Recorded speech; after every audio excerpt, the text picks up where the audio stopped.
Hello everyone, before we get started, I would like to do a giveaway. My friend, if I can get this, made pop sockets. He owns a print shop. God, focus. My friend made pop sockets. He owns a print shop. If you would like one, go ahead, comment, leave a like, first off, subscribe, then leave a like on the video, and then comment down below. Just leave a comment. I don't care what it says. It could be like, I hate this video, for all I care. And then I'll choose a winner.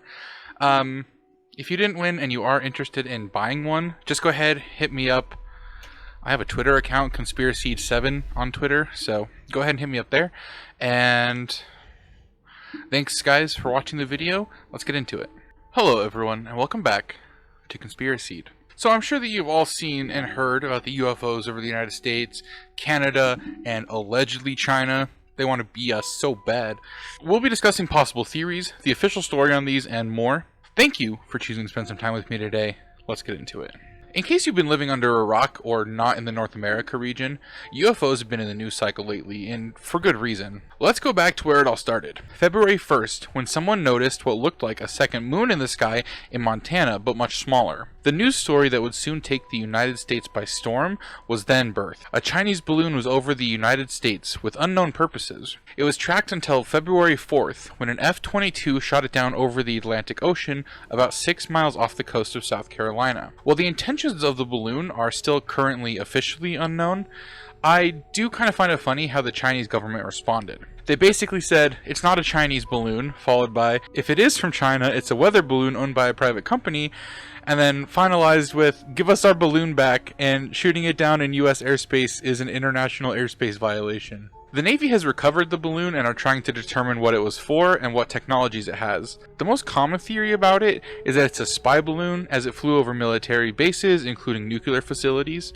A lot of people started to question that if it is a spy balloon, 1, why would we not shoot it down as soon as possible? And 2, why would they use a balloon to do what a satellite could do easily without being detected?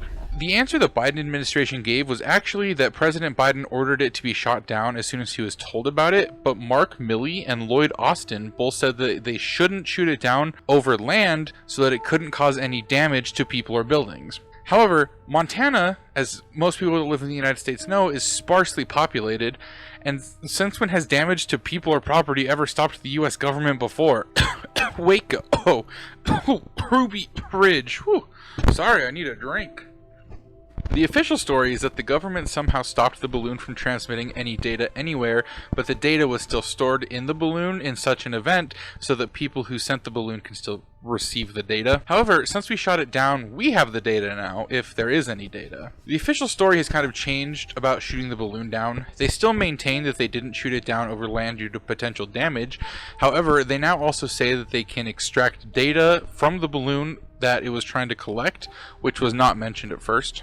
At the time of me recording this, they haven't released any information on what the balloon was doing here, or what it was looking for, or even if it was for sure a spy balloon. Now, things start to get really interesting here. Even more interesting than finding out that China had been sending balloons over the West for the past few years. On February 9th, an object described as about the size of a small car was floating over Alaska, with the direction being north towards the North Pole. It has been debated as to what the object was, because it is a UFO, but UFO doesn't mean alien, just means unidentified flying object. At first, the Department of Defense said that it likely was not a balloon, as it broke into pieces after being shot down on February 10th, again by an F-22. Some of the pilots of the jets that were scrambled said that their radar and systems malfunctioned when they got close to the object.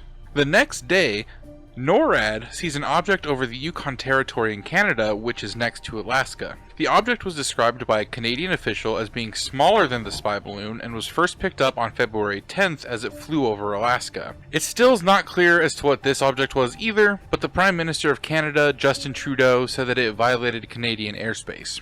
NORAD is the North American Aerospace Defense Command, which only makes the acronym more confusing. It's a combined organization of the United States and Canada that monitors airspace for the mainland United States, Canada, and Alaska. Since NORAD is a joint operation, it was a US F-22 that took out the object as well on February 11th. Now the same day, NORAD issues something called a NOTAM, or a Notice to Airmen, that airspace above Montana is being closed for another anomaly that they're tracking. The next day, February 12th, a new NOTAM was issued by NORAD over Lake Huron, Michigan, for the object that was seen earlier over Montana. According to U.S. officials, it had an octagon shape and it had strings hanging off of it, but had no discernible payload. This one was weird because initially after the NOTAM in Montana, the federal government and NORAD said that it was just a glitch in the system, but a representative from the state of Montana said that the Department of Defense told him that they can't take the object down when it's dark, and they have to wait for daylight because they lost it. If this is true, it doesn't really bode well for any war. What do you mean you can't take an object down in the dark and that you just lost it? How does the United States Army get away with that kind of excuse? It's supposed to be the most advanced military in the world and you just lost a UFO? Anyway, they then shot down this object over Lake Huron on February 12th with an F-22. If this keeps up, the F-22 will have the most air-to-air kills in history in just a few short months.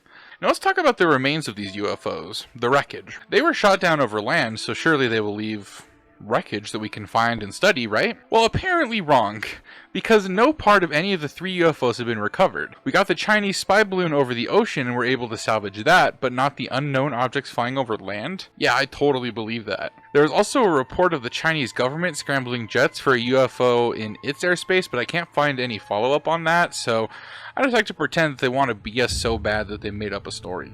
Why are all these unknown flying objects suddenly showing up? According to NORAD, it's because they turned up the sensitivity of their radar system after missing the Chinese balloon and started seeing objects over the US and Canada that are common, but we are now just seeing them due to the radar sensitivity. Of course, how often is the official story ever true? Let's go into some conspiracies, and if you're enjoying, remember to hit that subscribe button. Smash that like button too. First conspiracy is that the UFOs are actual alien technology and we're being invaded, but the government doesn't want us to know. This is the least likely theory in my mind because, well, I could see it being alien tech due to no real propulsion system, messing with the F-22 systems, and blowing apart instead of deflating when shot down. At the very least, it seems to be alien tech to us, as in tech that we're not aware of, at least right off the bat, but if aliens were invading, we would know. Another possible explanation is that they are simply Chinese or Russian technology sent to the West to spy on us and collect data. After we saw the Chinese spy balloon, it's really not that bad of a theory. United States President Joe Biden has said that the 3 UFOs that they have shot down are not related to a Chinese spy program, however, and whether that adds to the theory or detracts from it really all just depends on how you feel about Joe Biden and the government as a whole. The 2 theories that we just covered, of course, depend on the objects being real. The next 2 theories actually bank on them being fake. The first one has to do with Project Bluebeam, which is where a government uses aliens as an excuse to establish a one-world government in the New World Order, essentially saying that these UFOs are fake, and they're using it to be like, wow, hey, I can't believe we survived an alien invasion, but next time it won't be so easy, let's form a one-world government for planetary safety. Bro, we already got Space Force, what else do we need?